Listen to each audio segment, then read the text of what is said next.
Louvado seja nosso Senhor Jesus Cristo. Hoje é dia 18 de fevereiro, estamos no sábado da sexta semana do tempo comum.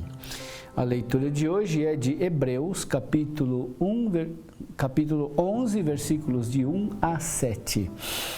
Irmãos, a fé é um modo de possuir o que ainda se espera. É a convicção acerca de realidades que não se veem. Foi a fé que valeu aos antepassados um bom testemunho. Foi pela fé que compreendemos que o universo foi organizado por uma palavra de Deus. Assim, as coisas visíveis provêm daquilo que não se vê. Foi pela fé que Abel ofereceu a Deus um sacrifício melhor que o de Caim, e por causa dela ele foi declarado justo, pois Deus aprovou a sua oferta. Graças a ela, mesmo depois de morto, Abel ainda fala. Foi pela fé que Enoque foi arrebatado para não ver a morte e não mais foi encontrado, porque Deus o arrebatou. Antes de ser arrebatado, porém, recebeu o testemunho de que foi agradável a Deus.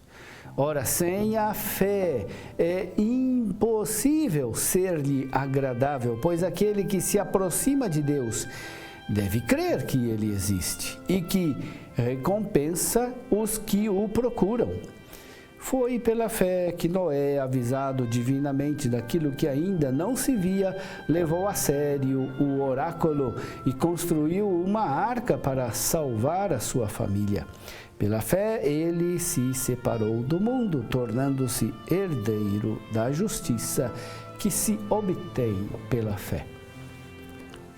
Meu irmão, minha irmã, nós somos convidados pela leitura de hoje a refletir sobre o grande dom da fé. Segundo a carta aos Hebreus, a fé é um modo de possuir o que ainda se espera. É a convicção acerca de realidades que não se veem. Segundo essa definição, a fé não é somente um crer, mas também um esperar. Com efeito, a fé sempre está ligada à virtude da esperança. A esperança desempenha na vida de fé um papel preponderante. Na realidade, esperança e fé são inseparáveis. A fé nos garante a realidade daquilo que é objeto da nossa esperança. Outro ensinamento importante da leitura de hoje é que nós podemos escolher encarar a vida entre duas alternativas. Podemos entender a vida a partir da fé ou entender a partir de nós mesmos.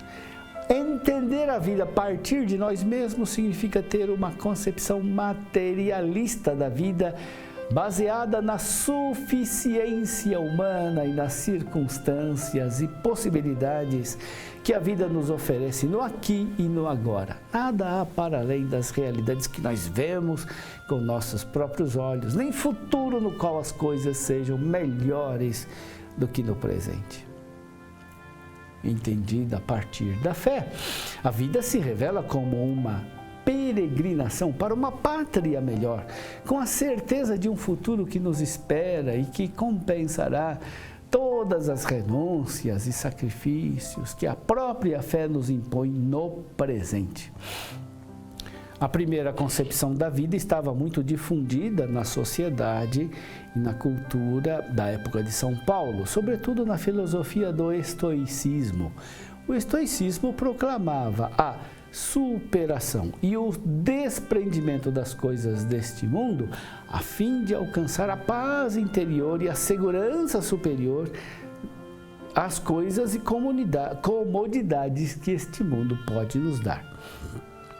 No fundo, o estoicismo almejava a suficiência humana. A felicidade estoica não depende das frágeis garantias que o mundo podia oferecer.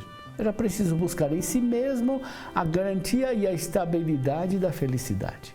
A escolha do caminho da fé é apresentada concretamente a partir do exemplo de grandes personagens do Antigo Testamento: Abel, Enoque, Noé. Esses campeões da fé são para nós um incentivo para perseverar na fé. O primeiro a ser mencionado é Abel. Ele agradou a Deus porque o seu sacrifício procedia da sua fé. Assim deve ser também a nossa oferta a Deus. Nossa oferta não é uma negociação, uma barganha. Não compramos Deus com nossas ofertas. As nossas ofertas devem brotar da fé. Nela nós reconhecemos que só oferecemos o que recebemos de Deus. Por isso a oferta é também ação de graças. A fé faz com que nossa oferta esteja intimamente vinculada a nós. Na oferta oferecemos nossa própria vida. O segundo exemplo é o de Enoque, que não morreu, pois foi arrebatado ao céu. Isso aconteceu por causa de sua fé.